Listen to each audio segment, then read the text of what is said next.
సాలూరు అనగానే మనకి గుర్తు వచ్చేది దేవాలయాలకి ప్రసిద్ధిగాంచిన గ్రామంగా చెప్పుకోవచ్చు. అందులో మొట్టమొదటిగా సంతోషిమాత టెంపుల్ కోసం మనం ఆలయ అర్చకులు మరియు ఆలయ ధర్మకర్త కుమారులైన సురేష్ గారి మాటల్లో తెలుసుకుందాం. ఈ సంతోషమత ఆలయాన్ని మా నాన్నగారు తనకు సూర్యనారాయణ గారు శ్రీమతి వెంకటరత్నం దంపతులు 45 సంవత్సరాల క్రితం స్థాపించారండి. ఈ ఆలయం స్థాపన చేయడానికి ప్రథమ కారణం ఏంటంటే, అనంతరం అప్పటి నుండి ఇప్పటి వరకు 45 సంవత్సరాలుగా ఈ తల్లి సంతోషమాత భక్తులు కొంగు బంగారంగా ఈ ఆలయంలో ఈ ప్రాంతంలో పూజలు అందుకుంటూ ఉంటున్నారు. ఈ ఆలయంలోకి రావడానికి చాలా మంది భక్తులు అపోహపడుతుంటారు.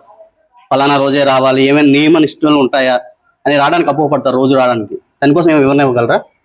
భక్తులందరిలో కూడా ప్రారంభం నుండి కూడా ఉండే అపోహ, అంటే అది నిజం కానిది ఉండే అపోహ ఏంటంటే, మేము పులు పదార్థాలు తిన్నాం కదా, గుళ్ళోకి రావచ్చా, అలా రాకూడదు అనేసి అందరు కూడా సంశయిస్తున్నారు, సందేహపడుతున్నారు. అయితే పులు పదార్థాలను తిన్నా కూడా గుళ్ళ లోపలికి రావచ్చు. అమ్మవారి తీర్థం ప్రసాదం ఇవేమీ తీసుకోకుండా అమ్మవారి దర్శనం చేసుకోవచ్చు. అమ్మవారి పేరున పులు పదార్థాలు తినకుండా ఉండి అమ్మవారి పేరున పూజలు అన్నీ చేసుకోవచ్చు, దర్శనం చేసుకోవచ్చు, అమ్మవారికి ప్రదక్షిణం చేయొచ్చు, అమ్మవారి సేవ చేయొచ్చు, మీరు తదితర కార్యక్రమాల్లో పాల్గొనవచ్చు. అయితే ఈ పులు పదార్థాలు అనేవి కూడా ఎవరైతే వ్రతం చేస్తారో వారొక్కరే తినకూడదు. మిగిలిన వారందరూ గుడి లోపలికి రావచ్చు, అమ్మవారి పూలు కుంకుమ అన్ని తీసుకోవచ్చు. ఆ అమ్మవారి పూజలు మిగతా దేవీ దేవతల పూజా విధానాలాగే మీరు చేసుకోవచ్చు. అయితే పులు పదార్థాలను ఒక్కటి ఎవరైతే వ్రతం చేస్తారో వాళ్ళొక్కలే తినకూడదు. అయితే ఇన్ని రకాల రుచులు ఉంటుండగా పులు పదార్థాలని అందులోని శుక్రవారం నాడే ఎందుకు మానేయాలి అని సందేహాలు ఎంతో మంది భక్తులకు వస్తున్నాయి. అయితే ఇన్ని రకాల రుచులు ఉంటుండగా శుక్రవారం నాడు మాత్రమే ఆ పులు పదార్థాలను ఎందుకు తినకూడదు అంటే, ఆ శ్రావణ శుక్ల పౌర్ణమి రోజు శివుడి మెడలో సర్పం గణపతికి రక్షాబంధనాన్ని కట్టడానికి వెళ్తుందండి. ఆ గణపతికి సిద్ధి బుద్ధి అనే భార్యలతో పాటు లాభం క్షేమం అనే ఒక 2 సంతానం కూడా ఉంటారు. అలాంటి సందర్భంలోనే వారు గణపతికి రక్షాబంధనాన్ని శివుడి మెడలో సర్పం కడుతూ ఉంటుంది.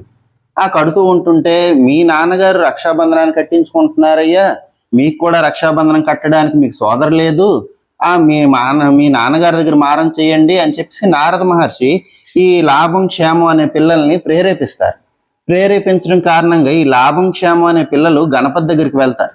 గణపతి దగ్గరికి వెళ్ళి, తండ్రి గారు మీరు ఆ సర్పంతోని రక్షాబంధనాన్ని కట్టించుకుంటున్నారు, మాకు కూడా రక్షాబంధనం కట్టడానికి ఏ సోదరి లేదు, కనుక మాకు ఒక సోదరు కావాలి రక్షాబంధనాన్ని కట్టడానికి అనేసి మారం చేస్తారు. అయితే గణపతి నారద మహర్షిని అడుగుతాడు, నారద మహర్షి నువ్వు లోక కళ్యాణ కారకుడివి, కలహభోజనుడివి, దీనికి పరిష్కారం కూడా నువ్వే తెలియజేయు అనేసి కోరతాడు. అయితే నారద మహర్షి ఏమంటాడు, నేనేముందయ్యా, నీ 3 అమ్మలు ఉన్నారు కదా, లక్ష్మి సరస్వతి పార్వతి, వీళ్ళ ముగ్గురిని కూడా నువ్వు ఆవాహనం చెయ్యు ఒక అష్టదళ పద్మంలోకి, అంటే 8 రెక్కలు గల ఒక పద్మంలోకి.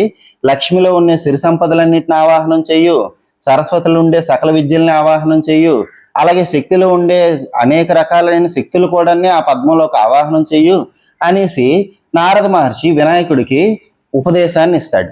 అయితే ఈ నారద మహర్షి మాటల మేరకు గణపతి ధ్యానంలోకి వెళ్తాడు, యోగ నిద్రలోకి వెళ్తాడు. తన నేత్రాలని కళ్ళు మూస్తాడు. తన నేత్రాలని కళ్ళు మూయగానే ఆ లక్ష్మిలోని తన తల్లి అయిన లక్ష్మిని ఆవాహన పరుస్తాడు. లక్ష్మిలోని సకల సంపదలు కూడా ఆ పద్మంలోకి ఆవాహనం అవుతాయి. సరస్వతిలోని సకల విద్యలు కూడా అందులోకి ఆవాహనం అవుతాయి.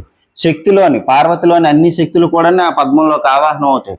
నా 3 అమ్మలు కూడా ఐక్య స్వరూపంగా ఆ పద్మంలోకి ఆవాహనం అయ్యారు, నా ధ్యానం అంతా పూర్తయిపోయింది అనేసి గణపతి ఆ సంతోషంతో నేత్రాలను తెరుస్తాడు.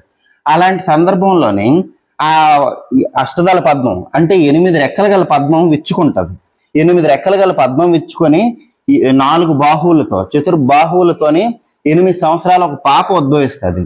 8 సంవత్సరాల పాప ఉద్భవించడంతో కలి ప్రభావంతో ఉండే ఈ సకల జనులు కూడా కలిదోష అంతా అయిపోద్ది అనమాట. ఈ కలిదోషం అంతా అయిపోయి సకల సంపదలతో సిరి సంపదలతోని పాడి పంటలతోనే ఉంటారు. అయితే జగత్ సంతోషకారినివి నువ్వు, నీకేం పేరు పెట్టాలనేసి 3 దేవతలందరూ అక్కడ ప్రత్యక్షం అవుతారు. అదే సందర్భంలో తుంబురు నారదులు సకల శక్తులు అక్కడికే వస్తారు. అయితే జగత్ సమ్మోహనకారినిగా ఉన్నావు, లక్ష్మిలోని సంపదలన్నీ నీలో ఉన్నాయి, సరస్వతిలో సకల విద్యలు నీలోనే ఉన్నాయి, శక్తిలోని సకల శక్తులు నీలోనే ఉన్నాయి. మా ముగ్గురు ఐక్య స్వరూపినిగా కలియుగాంతం వరకు నువ్వే ఈ భూమి మీద పూజలు అందుకో. మా ముగ్గురికి ప్రీతికరమైన రోజు శుక్రవారం నాడు కనుక మా ముగ్గురులోని ఏ ఒక్కరికి పూజ చేసినా లక్ష్మిని పూజిస్తే లక్ష్మే వస్తుంది, సరస్వతిని పూజిస్తే విద్య వస్తుంది, శక్తిని పూజిస్తే శక్తే వస్తుంది. ఇదంతా కాదు, మా ముగ్గురు ఐక్య స్వరూపినిగా నువ్వు పుట్టావు. మా ముగ్గురులో ఎవరిని పూజ చేసినా రాని ఫలితం నిన్ను ఒకే ప్రాంతంలో నిన్ను పూజ చేస్తే వస్తుంది అనేసి ముగ్గురు అమ్మలు కూడా కలియుగాంతం వరకు కూడా ఈ సంతోషమాతను పూజించవలసిందిగా ఆ ముగ్గురు అమ్మలు తదాస్తు అని దీవిస్తారు. ఆనాటి నుండి ఈ అమ్మకి ఏం పేరు పెడతామనేసి తుంబురు నారదులు అంటారు. జగత్ సంతోషకారిణిగా ఉంది ఈవిడ ఉద్భవంతో సంతోషం ఉద్భవించింది కనుక ఈవిడ సంతోషమాత, సంతోషానికి అధిష్టాన దేవత కనుక సంతోషమాత అని పేరు పెడతారు.